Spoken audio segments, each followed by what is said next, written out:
Hi everyone, welcome back to my channel. If you are new, welcome. My name is Daphne and today I'm going to be sharing with you my top 8 classroom management strategies that help students. So let's get started.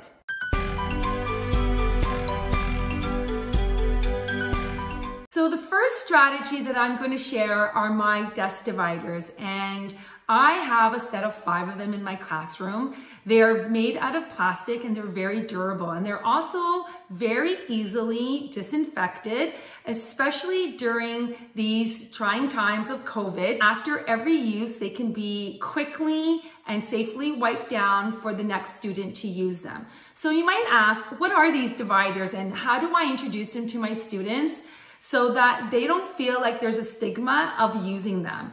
So at the beginning of the school year, I introduced them to my class as my space away from others.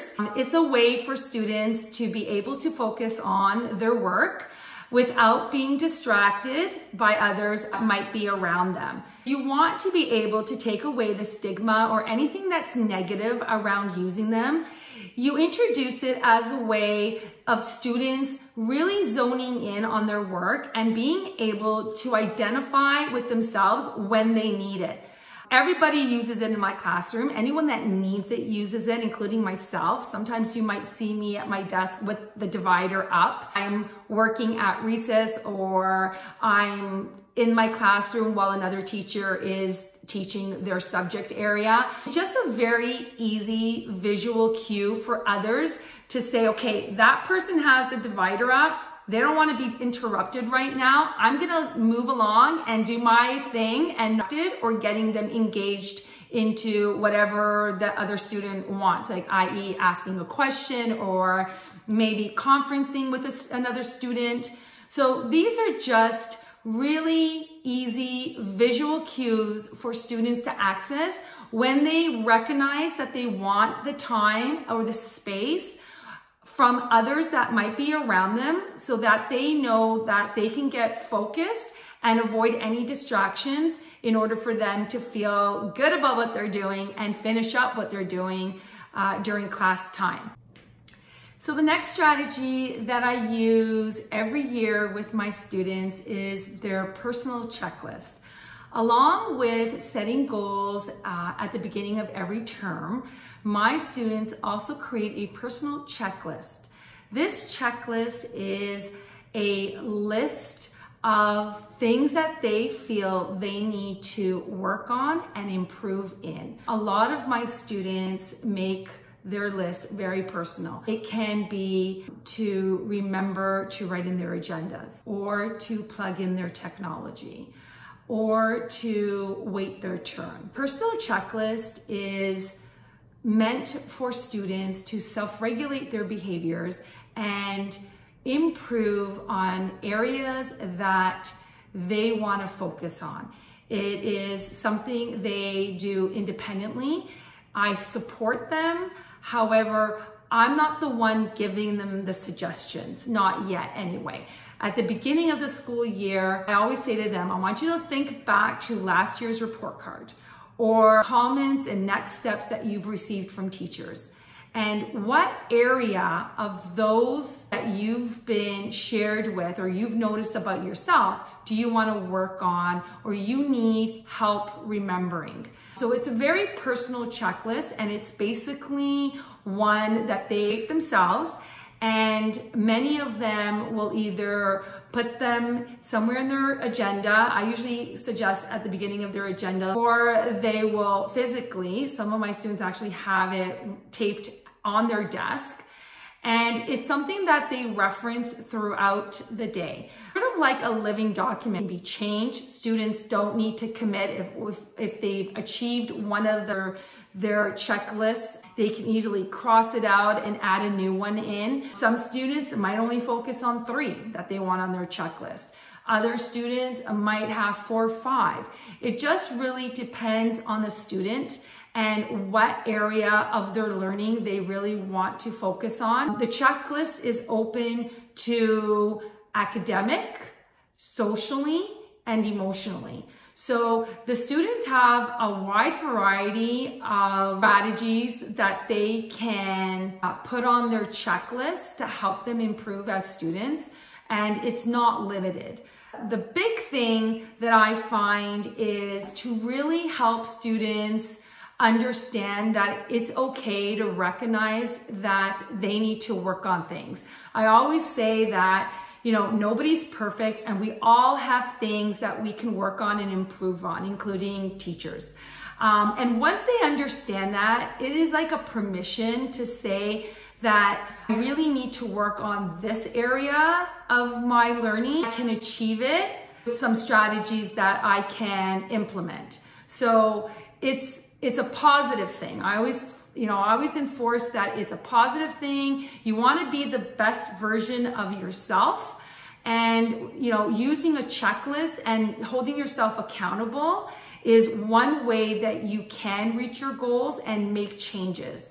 So I always have that yet in there. So I always reinforce it to my students by saying, you're not yet able to do that, but it doesn't mean you're not going to be able to do that. So once they understand it's a matter of time and not the idea that they can't do something, then they're really into recognizing where they need to improve, and then they are more eager to figure out how they're going to do those improvements or meet those goals. So personal checklists are great to use with students, all students, to help them be the best version of themselves and focus on areas that they feel they need to improve in. The next strategy is called Bouncy Bands for chairs. And this strategy allows students to fidget their feet without distracting anyone that might be around them.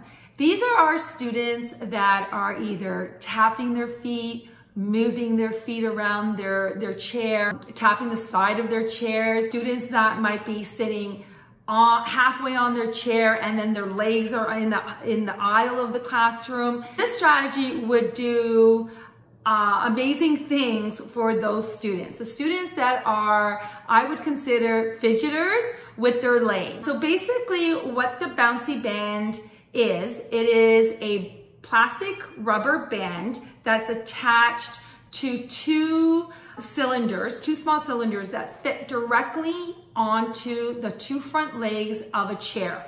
The chair is any regular classroom chair that you will have. So you have to insert the one side and then pull. It's a pretty tight fit. So you have to pull the band over to get the other side in.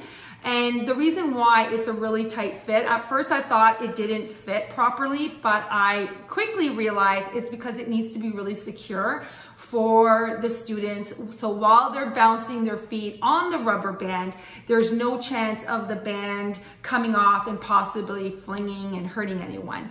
So this strategy can be bought. They're not very expensive. They're very durable. They're easy to wipe down. The only thing is it's not one of those strategies that can be shared easily among students. Usually, in my experience, you pick the student that you feel would benefit the most from using them, and you insert it on their chair, and then it's understood that that's their chair that they use every day. So again, this is called the Bouncy Band. It is a great strategy, keeping your feet busy while you are focusing on your work at your desk. The next strategy is my bell strategy. This strategy is my bell, and it's a auditory strategy that I use within my classroom. So I purchased it at the dollar store. I was lucky, I was looking everywhere for it, and one of the dollar stores around my area had bells.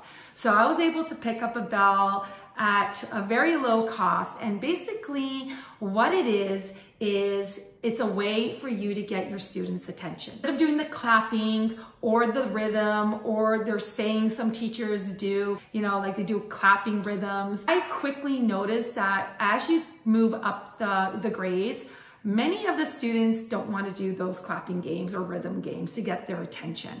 So this bell kind of did it for me. It was It was something I could do with my students. It's easy, it's fast. It also isn't confusing. I know sometimes when you're doing the clapping rhythms or you're doing some kind of saying where you want kids to respond to get their attention, sometimes if there is a lot of talking within a classroom because students are collaborating or they're working in groups, you might miss the teacher trying to get your attention. So the bell is a very distinct sound that you can't miss. Gives them permission to stop what they're doing and focus their attention on you. And I always say that that's really, really important to make sure that you reinforce with your students, is that the bell is a permission. I give you permission when I ring the bell to just stop everything. You don't have to keep working. All you have to do is just pause, look at me, and hear what I have to share with you. Things I do notice sometimes is the bell, for some students, it doesn't encourage them to stop the first time. So I always do the bell once, and that's to tell them to stop. And if I do it again a second time, then that means that if they don't stop, they owe me back time. That's my strategy of reinforcing the fact you need to pay attention. Really mindful, don't overuse the bell. It is something that you use when you truly need to get their attention. You want a whole group attention, but it's just a wonderful way to get students' attention quickly, effectively. It helps a way for you to communicate with your students without having to do all the other clapping games, rhythm games, song, attention getting techniques, all using the bell. So the next strategy that I use in my classroom is a sensory tactile strategy. And it's for those students that fidget with their fingers, with their hands. These are the students that are tapping. These are the students that might be our doodlers, that like to doodle on things, or the students that like to jab holes in their work boxes, or the students that hang with something on their desk. Okay, so these are all our students that are constantly moving their little fingers. So one year I had many students in my classroom that were hand fidgeters, and all I remember was their hands moving. Like, it's okay for their hands to be moving. Got to a point where it was interrupting their learning. So I had to come up with an idea or a strategy to figure it out, to figure a way to give them that release of fidgeting in a positive way while they were still being able to do their work and be able to focus. So I use Velcro a lot in my classroom. Well, I used to when I taught kindergarten many years ago. I would create little workstations for students where they would move things around using Velcro. So I'd tape the one side on a card, for example, and then another side on a strip word, and they would have to be able to connect it. So when I was trying to figure out a strategy for my students that were hand fidgeters, I remember the tactile feeling that you got from those Velcro material that I use. So I decided that I was going to try it out. And to my amazing surprise, I realized that students loved the feeling of the texture of the Velcro. Now, there are two sides to the Velcro, and I have a picture that I'm going to put up so I can show you guys. They're sold at the dollar store, and they come in circular shapes, and you have the soft Velcro side, and then you got the rough Velcro side, and they basically, when you put them together, they stick together. The beautiful thing about these Velcro circles is that they have sticky material at the back, so they're easily able to be on desks for students. So a lot of my students in the past and presently have them somewhere on their desk. And again, this is all personal preference. And again, you have to make sure that you are conferencing with a student. Don't be just sticking these Velcros on their desk and then they're like, what are these? Definitely a process like to conferencing with your students. And I really noticed that you fidget. And what can we do about it? And then you can say, I have a great strategy. Are you open to trying this? And for the most part, students are always open to trying things. Some would like to be more discreet than others. Some want it directly on their desk right in front of them, and they access it and they can touch it and feel it while they're working. Other students want it on the leg of their desk at the top, and that is just a better position for it. And then you'll have students that don't want it anywhere on the outside of their desk and they want it inside. Just to give you a visual of a student that I had, really loves the Velcro strategy. So I'll put it up here, or I introduced the Velcro to him.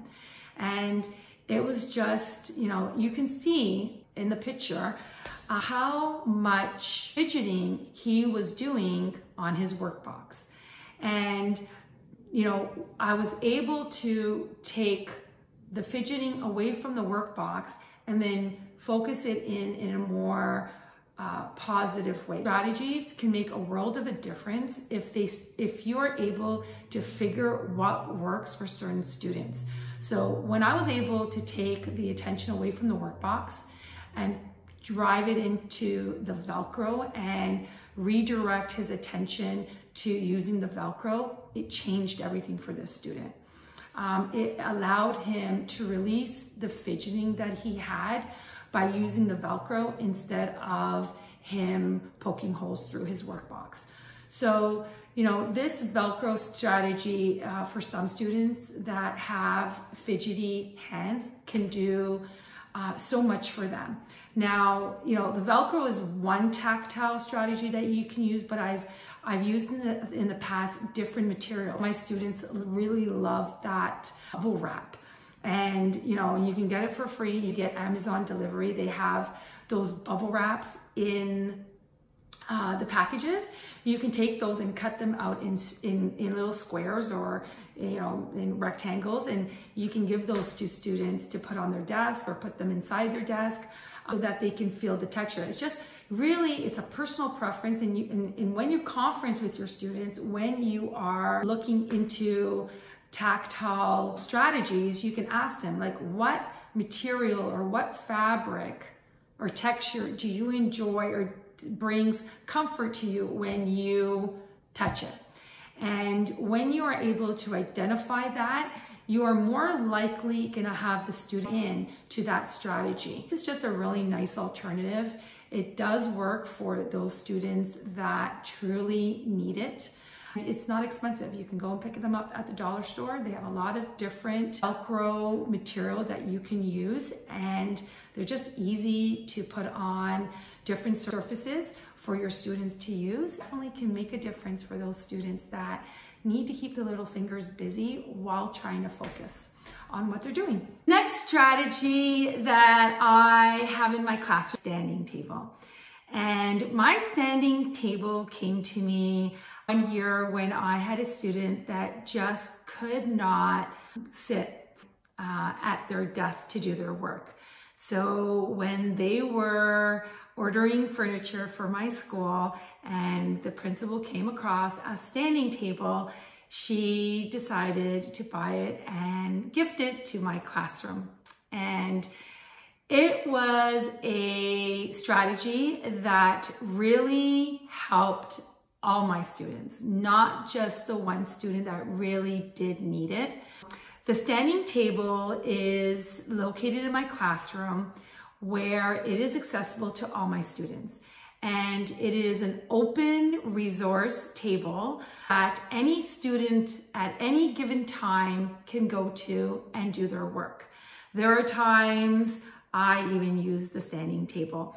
It is a great alternative for students that just want to stretch and just have a different position when they are doing their work. It is very durable. It is a regular desk, if I can describe it. It's a regular desk at a higher height with a bar at the bottom that allows you to put one of your feet on there to just kind of relax it or move it about. The desk is slightly slanted to position yourself more comfortably while you write. This desk is amazing. I did not realize the amount of usage that this desk would offer students in my classroom. I thought when I first got it, I thought, wow, fantastic. Can't wait for my student to use it. And before I could blink, I had a lot of my students accessing the table and just feeling comfortable enough to go and use it when they needed it.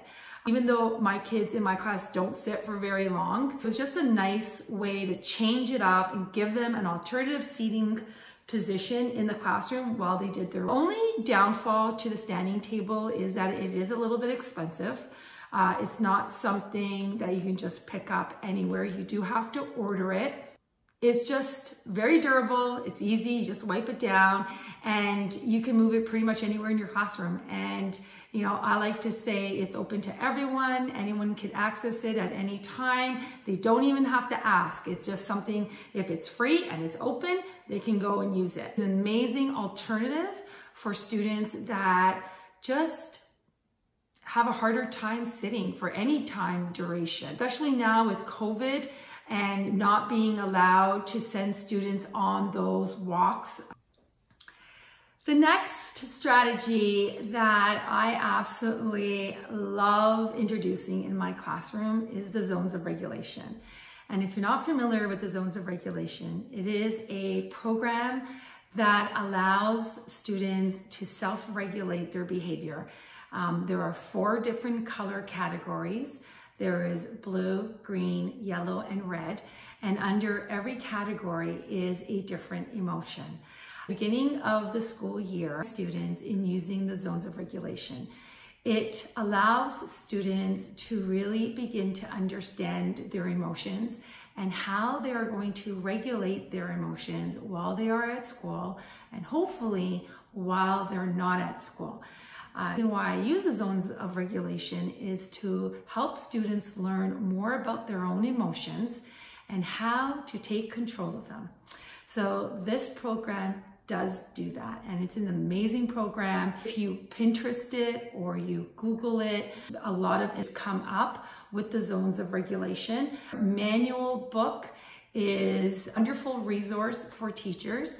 It walks you through how to use the zones of regulations in your classroom. It has pictures that you can photocopy, put in your classroom. It's just a wonderful program if you really want to get to the core of things and help students adjust their behaviors to able to turn their behaviors around. This is a great program to have in your classroom because it really does focus in on how you are feeling. So how it basically works is you have 4 different zones, and under every zone you have different emotions that are related to the zones. Students are able to identify by the color of the zone how they are feeling and what they have to do in order to move from one color zone to the other color zone. So they might come in as being in the red zone. So something might have happened at recess time, and then right now they're really angry and upset, and they recognize that they're angry and upset, and they'll usually say, I'm in the red zone. So then through talking with the student and helping them process whatever is going on, you're hoping to move them back to what I like is the green zone. And the green zone is the zone that you want to be in. It's your zone where you're ready to learn. The zones of regulation is a great strategy that you can use in your classroom with your students to really help them understand how to regulate their emotions in a very positive way, and in hopes that they will take those strategies that you teach them with them after they leave your classroom or while they're in the community or at home. So the last strategy that I'm going to share is my strategy of timers within my classroom. I have accumulated many different types of timers because I use them so much with my students. I have the egg timers, the digital timers. I have cute cat timers. I have the timers that my certs have purchased for me, the bigger ones with the red color that as the time diminishes, so does the red. You know, using timers have been so beneficial for students to help them focus on what they're doing. It gives them a way to monitor their progression when they're working. It allows students to take control of their learning by setting timers to reach a goal that they might be doing, to see how long it will take them to finish the work that they're doing. It just really helps them zone in and understand that time is everything sometimes, especially when you say to a student, you know, there's only 10 minutes left in the period and you really need to try and finish these sections. When you physically show them using an item such as a timer, it allows students to be able to visually see the time passing by and determine how much energy they're going to put towards their work in order to finish it. So timers are fantastic. Timers can also be used a fun way to see how long students will take to finish something, to self-challenge themselves. Just a great way to turn energy into a positive way and to allow students to take control and track their own progress when they are completing work. So those are classroom management strategies that I use. Until next time, hit the like button, subscribe, and keep on teaching.